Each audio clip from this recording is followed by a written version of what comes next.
Okay, hey, Trey Manfredi again, coming to you with the little training on the window of tolerance. We had a clinician do this a couple years ago, and some people asked for the video. Obviously, she hasn't gotten back to us with an updated video, so I'm going to try and do my best to explain some of this stuff to you guys. Hang in there; it's a little dry. I'll do it as efficiently as I can. But this is something, if you kind of get grasp the concept of it, or the way this works, kind of makes sense of maybe how some things sometimes at home, when we get home from shifts or from long days at work, can get a little bit shaky sometimes. So we'll get into it. Okay. We'll start off with, we're going to talk about hypervigilance, okay? Which hypervigilance is kind of a state of alertness where you're super aware of things, you're very alert. You know, we teach this in the academy, and we spend basically a year and a half. The recruits, we've all done this. If you're in suppression, you basically spend a year and a half of kind of getting this pounded into you about being hypervigilant, knowing your protocols, making sure your equipment's good to go, your uniform's ready to go, your PPE, all that stuff. Right? We need that hypervigilance for us to kind of stay alive, because when we go into calls, people's homes, whatever incident you're thinking of, there's always a little bit of a unknown that we're walking into. So that hypervigilance that we slam into all of us is something that is necessary for our job. Today's Sunday, Divine Worship at 0800. Get your bunks made and get your uniforms on. Police call will commence in 2 minutes. Okay, and it's something that helps us go home at the end of the shift. Okay, it keeps us alive, if that's another way to look at it. To have this hypervigilance kind of pounded into us, it's engaging your sympathetic nervous system. So if you've been watching any of the videos that we've been sending out, talking a little bit about the sympathetic nervous system compared to the parasympathetic nervous system. This hypervigilance is your sympathetic nervous system being on alert. Again, we're teaching this in the academy. It does get to a point over time, over a year and a half, and then beyond probation, where your sympathetic nervous system kind of gets a little stuck on, that hypervigilance stays stuck on. So maybe when you go home, since we're so trained to make sure things are dialed in at work, when we go home and we see dishes in the sink that aren't done, laundry that's not done, clutter, all that kind of stuff, there are times when maybe that hypervigilance kicks in, and maybe some frustration, some resentment with the people that are living at home are not keeping up with the same hypervigilance that have been pounded into us over years of training. You know what? Okay, coming up! You know what? Okay, stop it! Stop it! Slam dunk! That's kind of what hypervigilance is. It feels good, it's exciting, it's engaging, it helps you feel motivated. It bonds firefighters and first responders together, because we're all kind of in that hypervigilant state. We're going on calls together, similar sense of humor, those kind of things. So it's something that is good for our job, helps bond us, feels good, but also can have some downturn or some side effects that we're going to talk about here in a minute. Sometimes when we go home, and I'll get into the window of tolerance here in a second, but sometimes when we go home, we like the hypervigilant feeling, but we need to create stimulation when we're off duty. So that's doom scrolling, overtraining, sometimes it's alcohol, and those kind of things. And those kind of things can hinder relationships at home. And it's not black and white, it takes time. But for a lot of us, silence and not being busy feels uncomfortable. Getting to the window of tolerance, there's a normal range that most people live in, okay? Family members that are just going to the store or going to work or going to school, dropping kids off from school, they don't expect weird things to happen. They don't expect a dog to jump out and go after them, or they don't expect bad things to happen. With us in our profession, we're kind of always taught to scan, do a scene size up, situational awareness, BSI, scene safety, all those kinds are pounded into us. And so we kind of can get out of that normal range of risk. So with our family members being in that normal range of risk, again, we're going back to us, we need that tactical awareness, but we also need the flexibility to be able to recover. And we'll get into that here in just a second. Bear with me, we're going to get into the biology of hypervigilance, okay? This is not a mental issue, it's not a behavioral health issue, it's more of a physiological response to this hypervigilance state, okay? So hang in there with me on some of the stuff. We'll plow through this as fast as we can. Foundation is in the neurology of the brain. The reticular activating system, or the RAS, is a network of neurons located in the brainstem that acts as the brain's filter and alerting system. Okay, it helps determine what information gets your attention and regulates your level of consciousness, wakefulness, and focus. So basically, it's the kind of thing that says, hey, does this deserve your attention or not? So this can get conditioned to continually scan for danger. That's that chronic sympathetic nervous system constantly on a little bit. So your RAS is constantly kind of scanning the room. Cops in particular will sit with their backs to the wall at a restaurant or something like that because they want to see who's coming in and those kind of things. This also works, the RAS also works in tandem with the limbic system. So again, a lot of these things I'm talking about there's a lot more that goes into it. I'm just hitting the high points here. But the limbic system, it'll decide if the RAS is filtering is safe, dangerous, rewarding, or emotionally important. Okay, the RAS is saying pay attention. The limbic system is determining whether there's danger or not. Okay, so just a quick review of the limbic system. There's the amygdala, there's the hypothalamus, the prefrontal cortex are kind of the three main things. There's a lot more that goes into it. But the amygdala is kind of the smoke detector. And that's the thing that will say this may be dangerous, and your sympathetic nervous system is activated. Okay, it's already partially on, and now it's back on, that fight or flight. Okay, so that's why loud noises might make you jump. The recruits and the probies, the RAS is constantly on, and the limbic system is constantly thinks something bad is going to happen. Okay, they're constantly challenged and constantly pushed, and basically that hypervigilance is constantly getting activated, so they are ready for the job. So when they step out into the firehouse, they're ready to go. And over time, this can get stuck on, okay, and it can be hard to turn off. The limbic system kind of floors the gas a little bit, or the sympathetic nervous system is hitting the gas, and then it's hard to turn that off and hit the brakes. Okay, so when you get to work, or when you're getting to the academy or whatever, you kind of pop up in a hypervigilant state. It doesn't mean you're shaky or agitated or anything like that, but you're hyper aware. You're making sure, again, your protocols are good, your uniform's good, your equipment's good, everything is where it's supposed to be. Your heart rate kind of goes up, your blood pressure can go up, and this is all to survive. It feels good. Okay, you start going on calls, your sense of humor changes a little bit, you're productive, you're engaged, you're confident, and this helps bond first responders in particular. Okay, and that'll stay on. You'll be in that hypervigilant state throughout your shift. So I know I notice this as I get older. Even when I sleep through the night at work, I don't typically sleep very well. I'm always kind of, I'm sure my body's just kind of waiting for a call to come in or something like that. Families see a slow change in us, and they don't understand really what's going on. They don't know why we're becoming this way. I know for me, I'm not the same person I was when I married my wife. Early years were good. You're pretty good. I thought they were great. Well, then we kind of drifted apart. He was always emotionally absent because of his job. I'm a firefighter, so you have to keep all the emotions and all that crap at bay. Okay, so obviously if we're in a hypervigilant state when we're at work, when we come home, things got to reset a little bit, and there's this massive drop. So you can feel detached, tired, fatigued. You can start feeling disinterested in kind of what's going on at home.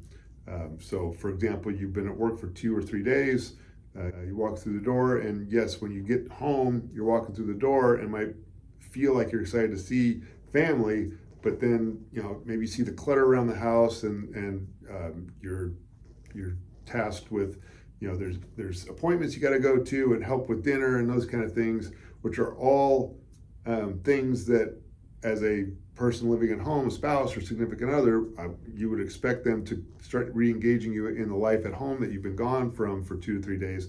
The problem is when we walk through that door and we're plummeting and in that tired, fatigued state and our bodies are trying to recover, we get irritated, we get angry, we get short, we get detached, or we start, numbing out with phones and alcohol and those kind of things.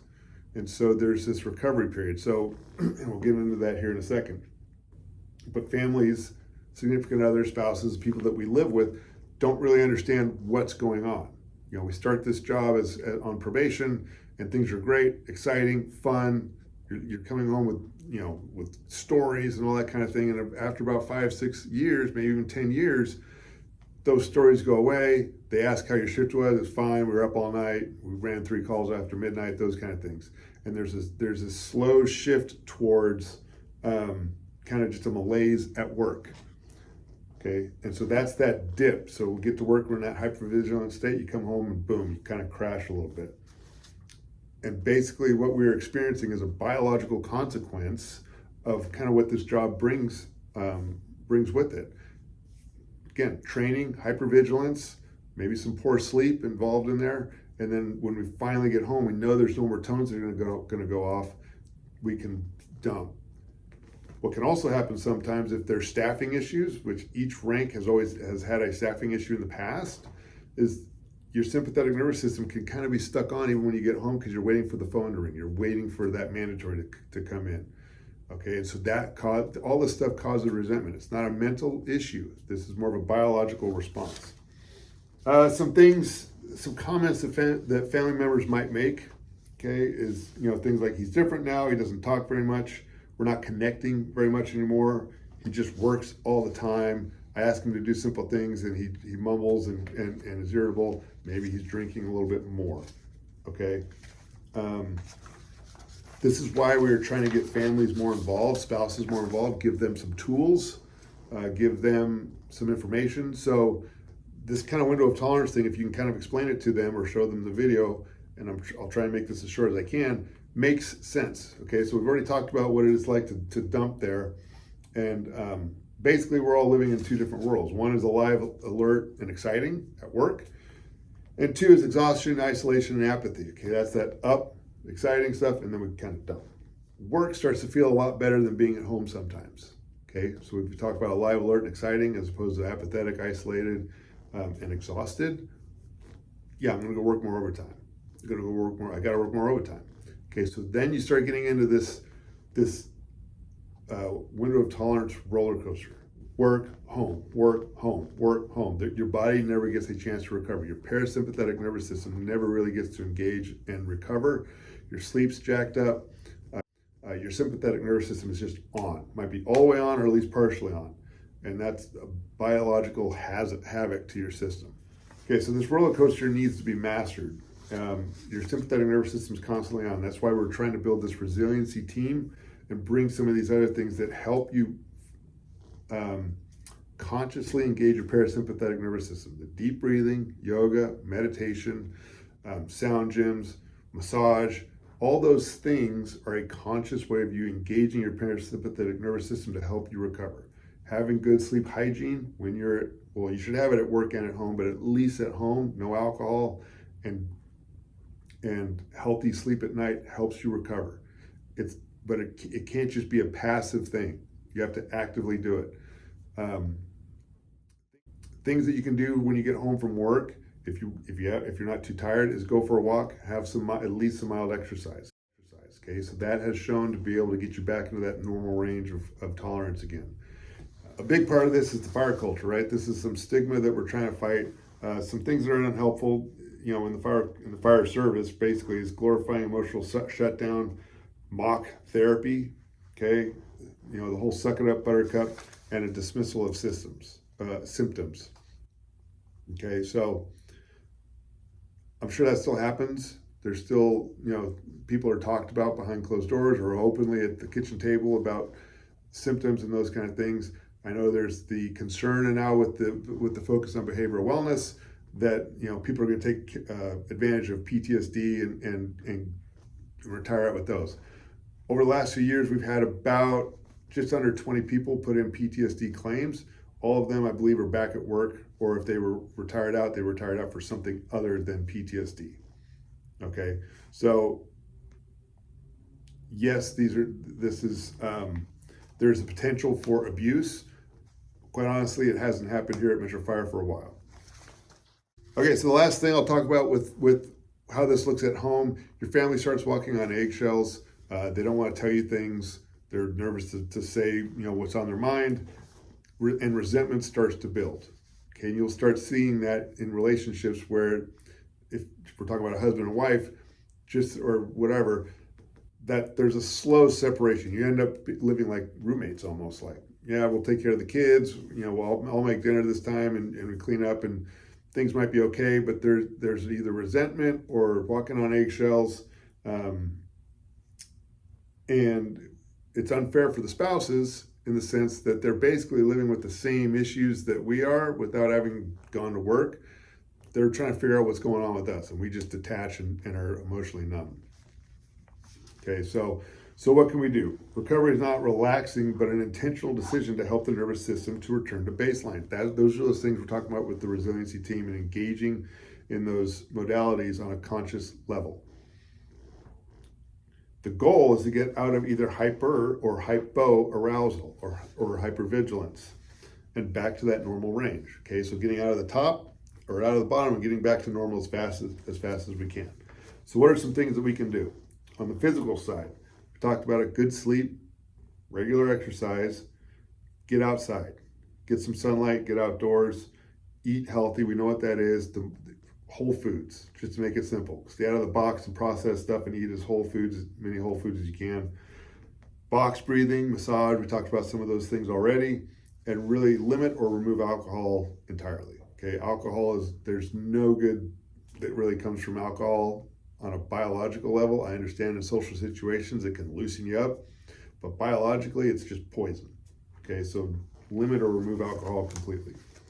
On the behavioral health side, try and stay off your phones. Don't doom scroll. Stay off of social media.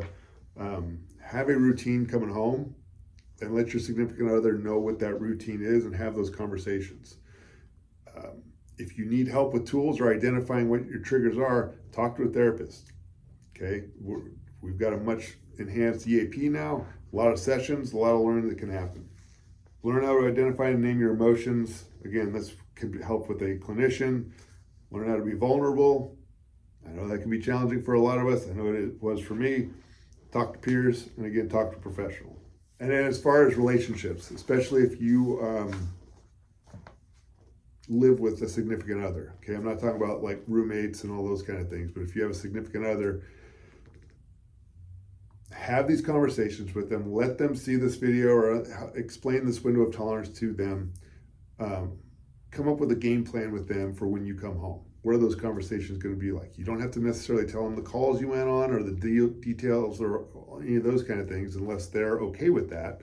But at least have a conversation of what it looks like when you come home and honestly say what you might need. You may need to leave the station and go work out first before you come home. Okay, so have that conversation. Schedule intentional connection. So schedule a date. Get outside, go for a hike, go for those, whatever you guys' hobbies are, whatever you guys used to do when you started dating, get back to those things. Even if you have kids, I get it. I understand. I have 4 kids, and that can be challenging. But your kids will enjoy seeing you guys still dating and see what that relationship can look like. Try to stay engaged with family activities, even when you may not want to. I get it. If you've been tired or you've been on a shift all night, again, have that conversation with your significant other, and hopefully there's an understanding there that, yeah, you may not be 100%, you're doing the best you can stay away from the alcohol, because that's not going to help when you're exhausted already.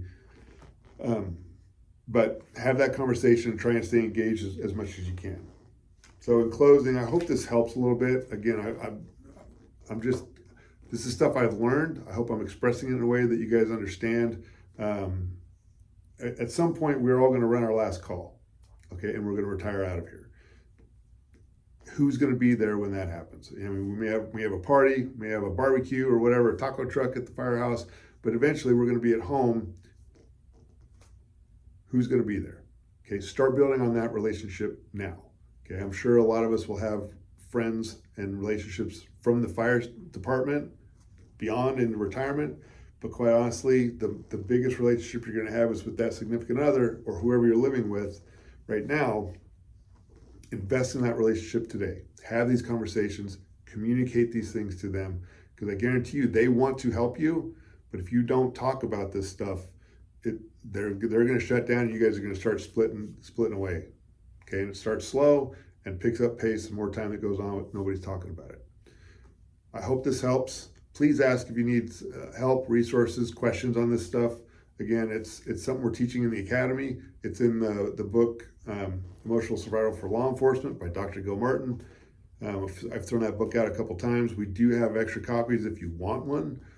You can contact Steve Harrington because he's going to be in this role here moving forward.